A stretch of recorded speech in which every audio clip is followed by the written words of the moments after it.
دلوقتي الجو فيه ظواهر غريبة بتحصل في الجو، الناس مش فاهمة حاجة. انت ليك في الأرصاد الجوية والكلام ده ولا؟ ايوه ليه دارس الدهاليز الجويه.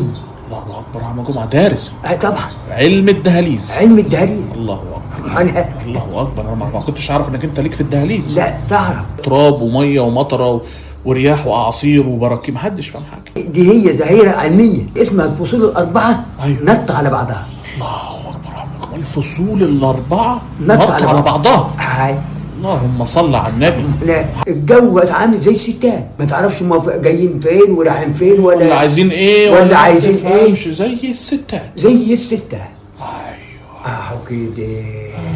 ده أيوة. كلام هو له معنى. ظاهرة نط الفصول على بعضها ده يا عم جمعة اسمها العلمي ايه؟ دي اسمها اللباس الحراري. الله اكبر يا عم جمعة، اللباس الحراري. دي زي الاحتباس الحراري يا عم جمعة ولا غيرها؟ لا لا لا لا، دي كانت ظاهرة علمية، انما دي ظاهرة كوية. دي علمية.